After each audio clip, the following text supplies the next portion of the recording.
Hey guys, welcome back to my channel. Woo boy, do we have a case for you today. Honestly, the last few days while I've been researching this, my mind has just been blown over and over and over again. And it is honestly one of the most frustrating, irritating cases I've ever seen in my life. So to find out what happened during the Gonzales family killings, just keep watching. So I'm going to start off with a bit of background on the whole family. So this was a close-knit family unit. There was Teddy and Loiva, I believe is how you pronounce it.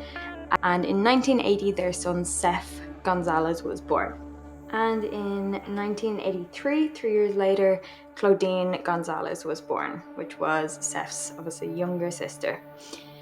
So fast forward to 1990. Basically, the Luzon earthquake destroyed the family home and business. They had just recently opened a 40-room hotel and it was absolutely destroyed. And Teddy actually had to go in and rescue Seth from the rubble. He was trapped underneath it and Teddy had to go in and save his life. So obviously this was a really traumatic experience for the whole family, and because essentially their livelihood was absolutely destroyed, they decided to emigrate to Australia, and they actually settled in Sydney, Australia. So by the late 1990s, Teddy had actually gone and set up a successful law firm, which I just think is incredible, like to build yourself back up from absolutely nothing in a new country. And their success actually allowed them to buy a beautiful home in the suburb of North Ryde. Now onto Teddy and Loiva's parenting style. So they were devout Catholics and they were tiger parents, and this means basically that they were very strict. They had very high expectations for their kids. They wanted them to achieve massive academic success and hopefully go into a career of medicine or law, and they also wanted them to become high achievers in other extracurricular activities as well. Unfortunately, Seth's actual passion in life was music, and he wanted to pursue a career in that. But despite being very strict parents, Teddy and Loiva were very generous, and they would provide their kids with a very high allowance, and just so that they didn't have to work, so that they could really focus on their studies. But they were also very quick to take those privileges away if their children disappointed them in any way at all. So moving on to Seth's educational career, he actually studied medical science in the University of New South Wales for 2 years, but he did drop out after those 2 years because he just didn't like it. He then enrolled in Macquarie University to study arts, and he was actually hoping to take on a couple of law modules and hopefully transfer into law after that. And he wasn't doing well in terms of his grades or, academically, he just wasn't doing well. So to trick his parents, he falsified his grades for that first semester. So they actually thought he was doing great, and he was at risk of failing. He was a smart guy, but he just wasn't interested in the academics.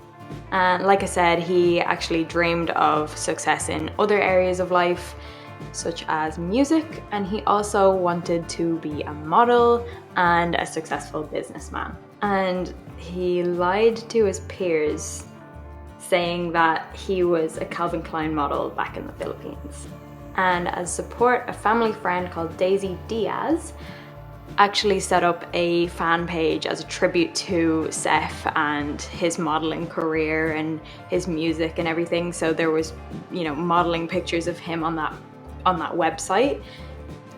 But obviously the fact that he falsified his grades, he actually told his sister Claudine this, and he was actually kind of cocky about it, saying like, I've gotten away with it. But Claudine was actually struggling to achieve the level of success that their parents were expecting of them as well, and she was actually in a relationship at the time, but her parents did not like this at all. essentially because they just wanted her to focus on her studies and they thought that it would be far too much of a distraction. So because of that, they actually sent her to Melbourne to go and live with an aunt so that she could really focus on her studies. And they actually kept that relationship going for a while, long distance, but then it got to a point where Seth actually got in contact with the boyfriend and he threatened him. He said that he was in a gang and that essentially he should back off. So it didn't take long before he did. So in response to that, Claudine told their parents that Seth had falsified his grades. And their response to that was to take away his beloved Ford Festiva car. And also around this time, Seth had a girlfriend, a relationship their parents also didn't approve of, naturally, because they just didn't really want their kids to be in relationships at the time anyway. But they particularly didn't approve of it because she was actually 4 years older than Seth. And after they were together for a little bit, she actually decided to go back to her old boyfriend. But Seth, it was just a minor bump in the road to him and he was absolutely in love with her, and I've heard some reports saying that he was obsessed with her and he actually bought her an engagement necklace. But this whole relationship, Steph's parents disapproved so much that they actually threatened to disinherit him. So fast forward to the 10th of July 2001, the day of the murders. So it was just a normal day. Seth was working in the law firm at the time, just part-time. He was working there during the day and he had plans to meet up with his friend Sam that evening. And when the evening came, they went out for food, they went to an arcade, and he dropped his friend Sam home, and then he went home himself. So when he eventually arrived home, just before midnight, around 11:45 p.m, he discovered the shocking scene of his parents' dead bodies covered in blood. He also spotted 2 intruders in the house who he tried to chase, but they got away before he could catch them or see who they were. So he called the emergency services at 11:48 p.m. and he was absolutely frantic. After the call, he frantically ran into his neighbors, knocked on the door, knocked on the windows, was trying to get their attention. Obviously, he had just found his family dead, or his parents at least at this point, and his neighbor John finally came out and wanted to assess the situation. And Seth was obviously in hysterics. He was sitting by his parents' side and was just in an awful state. He was crying, he was just inconsolable. When the emergency services got there, they pronounced Teddy, Loiva, and Claudine Gonzales dead at the scene, and they said they'd actually been dead for some time. Claudine had been discovered upstairs in the fetal position in her room.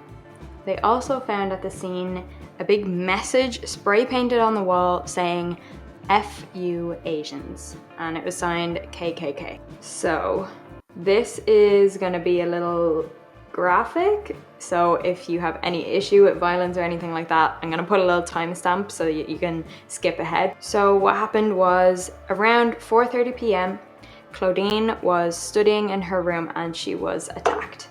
The attacker or attackers compressed her neck and strangled her, and they struck her head about 6 times with something that they think was probably a baseball bat. Then she was stabbed multiple times in the abdomen. So about an hour later, when Loiva got home at 5:30 p.m, she came in from work and she had groceries in her hands. She was also attacked upon entry of the house. There were multiple stab wounds to her face, her neck, her chest, and her abdomen. Then another hour and 20 minutes later, Teddy Gonzales got home and he was also attacked. Now, Teddy actually seemed to have fought back because he had defensive wounds on his body, but in the end, he was also killed by stabbing to the neck, chest, back, and abdomen. And a really frustrating part was actually around 6 p.m, Seth and Claudine's aunt arrived at the house and she was going to pay them a visit, but she noticed it was unusually dark and quiet because they had 6 dogs and the dogs would normally bark. if someone was at the house. But she peered in the frosted window and she saw some movement, and something just told her to leave. And that is frustrating because maybe she could have stopped what happened next, because at this point Teddy was still alive. But then again, was it just her lucky escape? It probably was. So a few days after the murders, Seth called a press conference and he just begged for the killers to come forward. He was offering a $100,000 reward for whoever could give information that would lead to justice. He just wanted justice for his family. Like, he was the only one left of this close-knit family of 4. But this leads us to the investigation. Initially, the investigative police believed that it was a robbery gone wrong. However, there were some bits of information that didn't quite align with that. There was no sign of forced entry, although there had been some kind of superficial ransacking. There was nothing of value taken. There was even cash, visible cash, on one of the victims' person, and that wasn't taken. And also just the fact that from the first murder to the third murder, there was a space of about 2.5 hours. It just wouldn't make sense that an attacker or attackers would stay in the house that long. Like, they said they must have known their schedules, or it must have been someone they knew. It must have been personal in some way, particularly with how brutal the murders were. And it was also kind of unusual that they didn't bring their own weapons. Like, the knives that were used to kill these people were taken from the kitchen. So it would have been quite risky to assume that you could just go into a house and find murder weapons to use to kill a whole family. So naturally, because they had to look at people that knew the family personally, they decided to turn their attention towards Seth, because they kind of had to. Like, he was the only one in the family that was left alive. And Seth actually told the police his theory, which was that the attackers left one person in the family alive so that they could pin it on him. So now we'll get onto Seth's story and what he did during that day. So he said after working in the law firm that day, he went home and sat in the driveway for a little while before deciding to go and meet a friend called Raph. Now, this friend, he couldn't provide a phone number or an address for this person. So when he was questioned on that, he actually said, "Oh, I was just driving around and looking for where Raph lived," which is very weird. But several people had seen Seth's car in the driveway during the time of the killings, so that already debunked that theory. So at about 8 p.m, Seth went to go meet his friend Sam. He picked him up and they went to go for some food at Planet Hollywood, and then they went for like a fun boys night at a video game arcade. And when they questioned Sam on this, they asked, was he acting weird or anything? And he said he actually wasn't, and he was acting quite normal and cheerful and nothing really out of the ordinary. And Sam actually had minor food poisoning that day, so he didn't actually eat much when they went to Planet Hollywood. But that was kind of weird because Loiva, a few days later, had suffered severe food poisoning. She was actually hospitalized. She had severe cramps in her stomach and she was in a really, really bad way. Just remember that because it's kind of an important detail for later. So because the police had been poking holes in his story, he actually decided to change it. And this is when he said that that day he actually got a taxi to a brothel, and that's what he was spending his time doing. And he said he'd been too embarrassed to say it before because his whole family thought he was a virgin. But then the sex worker said no, that didn't happen. She wasn't even rostered that day. And when they tracked down the particular taxi driver that he was talking about, He actually agreed. He said, yeah, no, I did take him to that brothel, but it actually turned out that Seth had offered him $50 just to cover for him because the police were looking into him because of a minor offense. And, you know, the taxi driver was like, you know, he's just this baby-faced kid and he seemed pretty harmless, so he just went along with it. But when he found out that it was a triple homicide he was being looked into for, he very quickly retracted his statement. Another weird thing.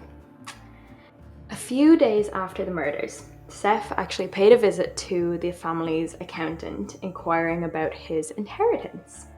Now, this inheritance was $1.5 million in Australia.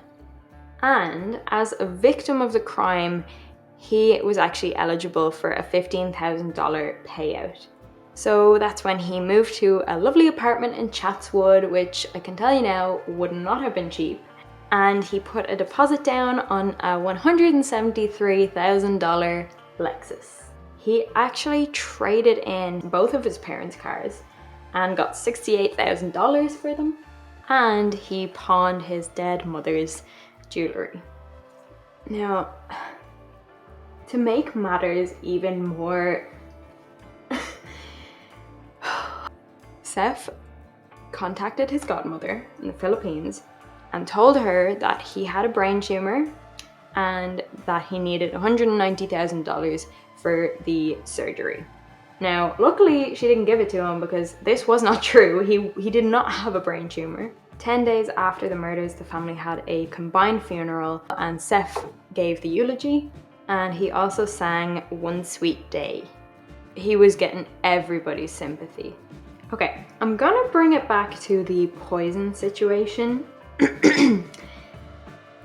Seth sent an anonymous letter to a massive food and beverage company, and this is what it said. 3 of your products have been poisoned. By now, they are on supermarket shelves. This is what you get for treating employees like garbage. Good luck finding affected cans before someone dies. Go to hell.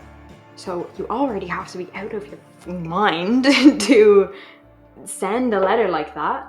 And he also sent very similar letters to the Australian Federal Police and the Australian Quarantine Inspection Services. And in these letters, he was pretending to be a very concerned employee working at this food and beverage company and claiming that the company was trying to cover it up and was putting lives at risk.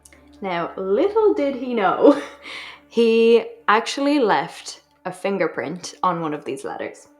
So it was lifted, stored, and eventually it was matched to him.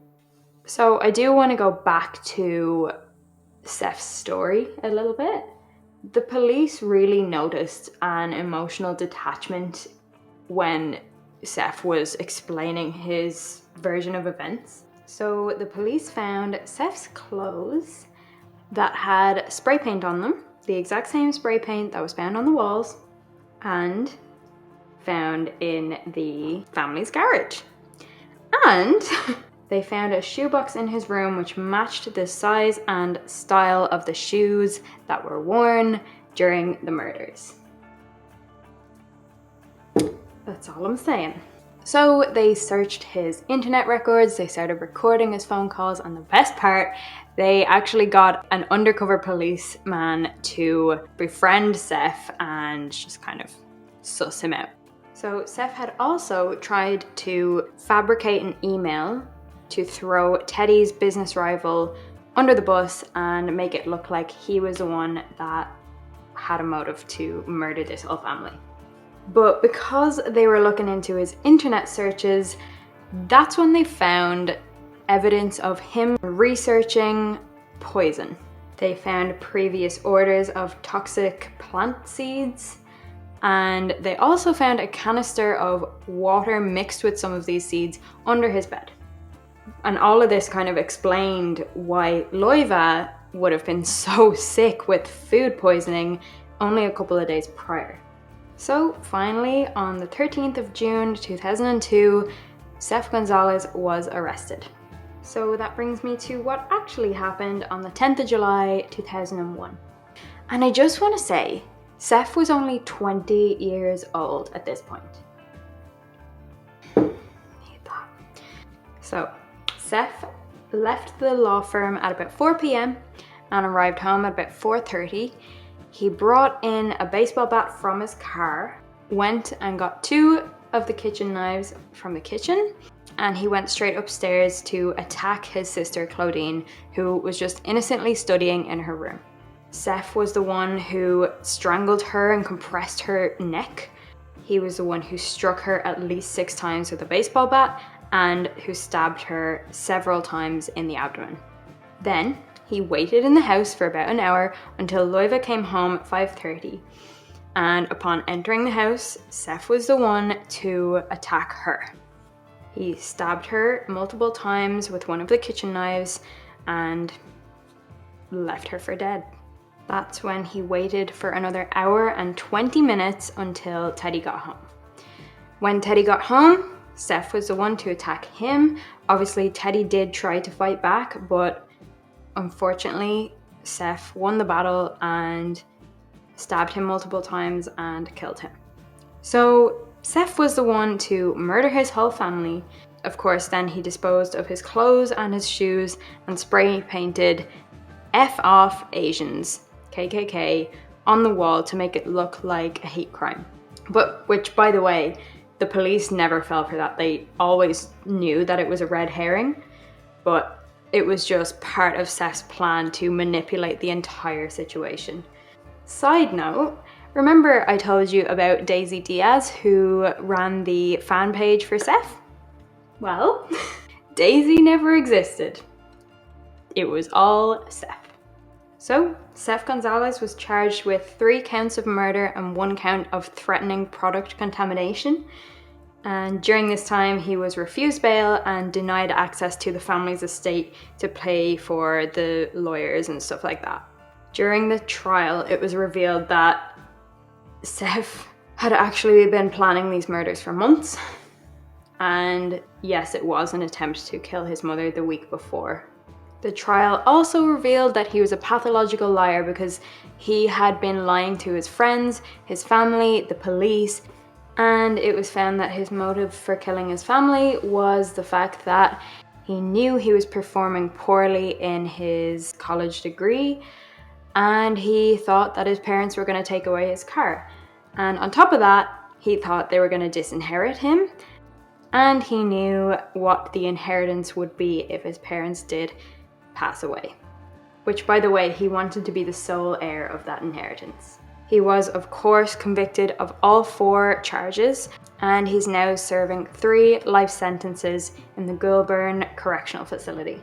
The annoying part, though, is to this day, he maintains his innocence. So all of the murders, all of the extortion for money, the manipulating of people at the funeral, he sang this emotional song and gained the sympathy of everybody. He went on the news, called a press conference to beg the killers to come forward, and eventually just live this lavish lifestyle.